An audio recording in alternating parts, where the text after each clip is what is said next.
ओम नमः शिवाय। ओम गण गणपते नमः। हर हर महादेव संगौरा पार्वती। दोस्तों, श्री शिव महापुराण के आज के इस एपिसोड में मैं जितेंद्र चोइथानी आपका स्वागत करता हूँ। आज के एपिसोड की शुरुआत करते हैं। मोक्षदायक पुण्य क्षेत्रों का वर्णन, काल विशेष में विभिन्न नदियों के जल में स्नान के उत्तम फल का निर्देश तथा तीर्थों में पाप से बचे रहने की चेतावनी। सूत जी बोले, विद्वान एवं बुद्धिमान महर्षियों, मोक्षदायक शिव क्षेत्रों का वर्णन सुनो। तत्पश्चात मैं लोक रक्षा के लिए शिव संबंधी आगमों का वर्णन करूंगा।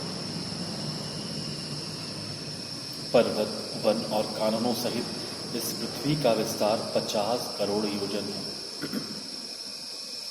भगवान शिव की आज्ञा से पृथ्वी संपूर्ण जगत को धारण करके स्थित है। भगवान शिव ने भूतल पर विभिन्न स्थानों में वहाँ के निवासियों को कृपापूर्वक मोक्ष देने के लिए शिव क्षेत्र का निर्माण किया। कुछ क्षेत्र ऐसे हैं जिन्हें देवताओं तथा ऋषियों ने अपना वास स्थान बनाकर अनुग्रहित किया है, इसलिए उनमें तीर्थत्व प्रकट हो गया है। तथा अन्य बहुत से तीर्थ क्षेत्र ऐसे हैं जो लोगों की रक्षा के लिए स्वयं प्रादुर्भूत हुए हैं।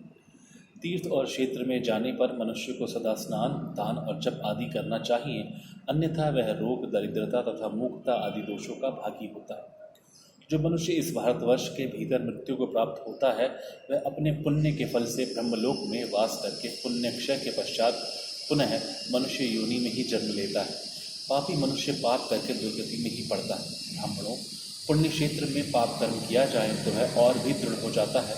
अतः पुण्य क्षेत्र में निवास करते समय सूक्ष्म से सूक्ष्म अथवा थोड़ा सा भी पाप न करें। सिंधु और सतलुज नदी के तट पर बहुत से पुण्य क्षेत्र हैं। सरस्वती नदी परम पवित्र और 7 मुख वाली कही गई है, 60 मुख वाली कही गई है, अर्थात उसकी 60 धाराएं हैं। विद्वान पुरुष सरस्वती के उन धाराओं के तट पर निवास करे तो वह क्रमशः ब्रह्म पद को पा लेता है। हिमालय पर्वत से निकली हुई पुण्य सलीला गंगा 100 मुख वाली नदी है। उसके तट पर काशी, प्रयाग आदि अनेक पुण्य क्षेत्र। वहाँ मकर राशि के सूर्य होने पर गंगा की तटभूमि पहले से भी अधिक प्रशस्त एवं पुण्यदायक हो जाती है।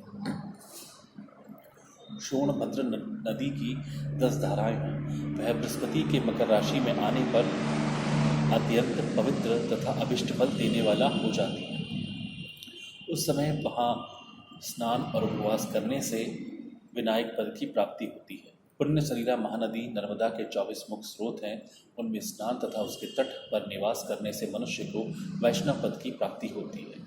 तमसाक 12 तथा रेवा के 10 मुख हैं। परम पुण्यमयी गोदावरी के 21 मुख बताए गए हैं। वह ब्रह्म हत्या तथा गोवध के पाप का भी नाश करने वाली है एवं रुद्र लोक को देने वाली है।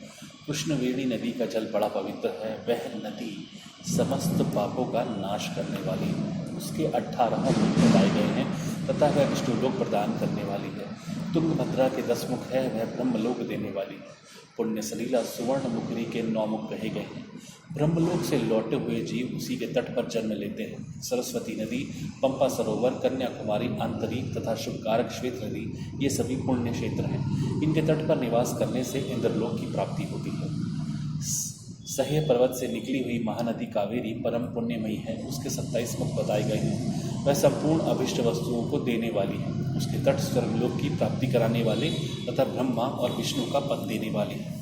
कावेरी के जो तट शैव क्षेत्र के अंतर्गत हैं, वे अभिष्ट फल देने के साथ ही श्रीलोक प्रदान करने वाले भी हैं। नैमिषारण्य तथा बद्रिकाश्रम में सूर्य और बृहस्पति के मेष राशि में आने पर यदि स्नान करें तो उस समय वहाँ किए हुए स्नान, पूजन आदि को ब्रह्मलोक की प्राप्ति कराने वाला जानना चाहिए। सिंह और कर्क राशि में सूर्य की संक्रांति होने पर सिंधु नदी में किया हुआ स्नान तथा केदार तीर्थ के जल का पान एवं स्नान ज्ञानदायक माना गया है।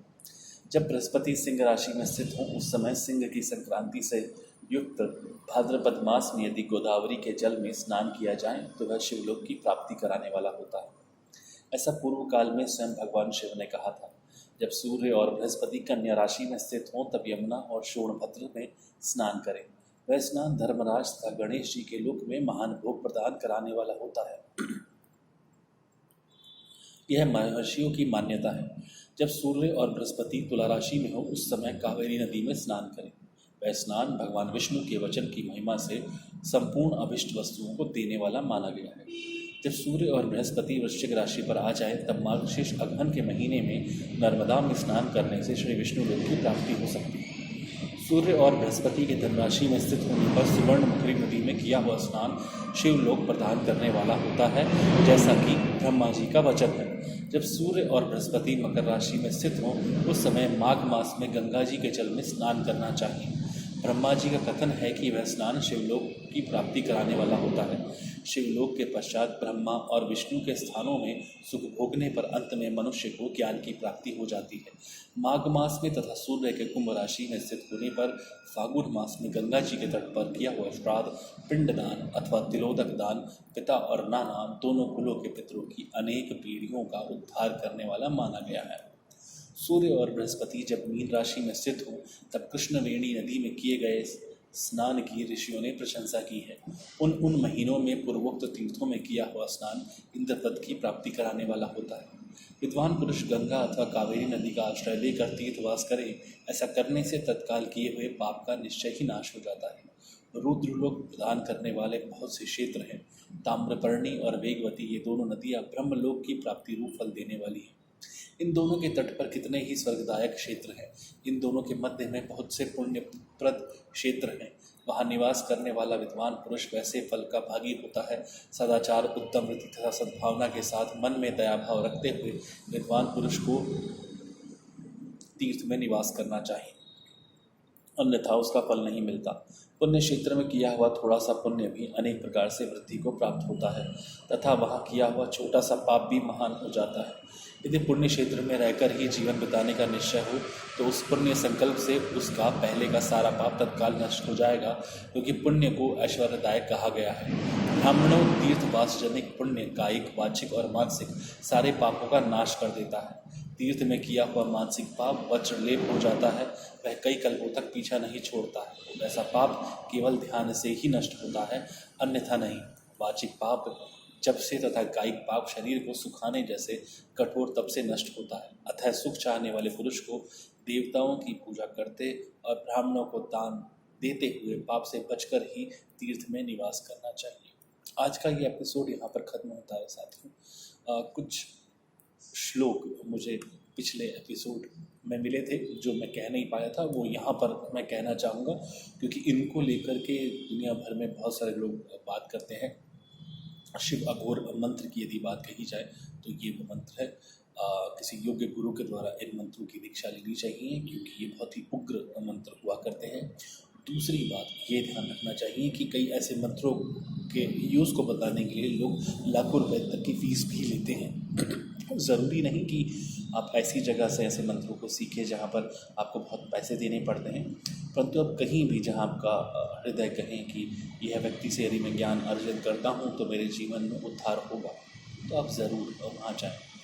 बाकी जो पॉजिटिव गुरु होते हैं उनको आपके पैसे और रुपये से ज़्यादा लालच नहीं होता। ओम अघोरेभ्योऽथ घोरेभ्यो घोर घोरतेभ्य सर्वेभ्य सर्व सर्वेभ्यो नमस्तेस्तु रुद्र रूपेभ्य। और रुद्र गायत्री है। ओम तत्पुरुषाय विद्महे महादेवाय धीमहि तन्नो रुद्र प्रचोदयात्। फिर ओम ईशानः सर्वविद्यानां ईश्वरः सर्वभूतानां ब्रह्माधिपति ब्रह्मणो अधिपति ब्रह्मा शिवो मुनिरस्ति सदाशिवो। और उपांशु जब ये है कि मंत्रों का बहुत धीमे धीमे स्वर में उच्चारण करें कि कोई दूसरा सुन ना सके, इसको उपांशु कहते हैं। जैसे कि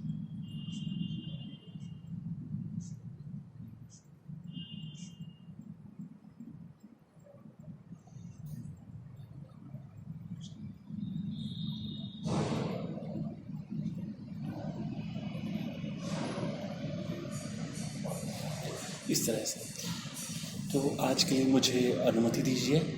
हर हर महादेव संगौरव पार्वती। हरि ओम तत्सत।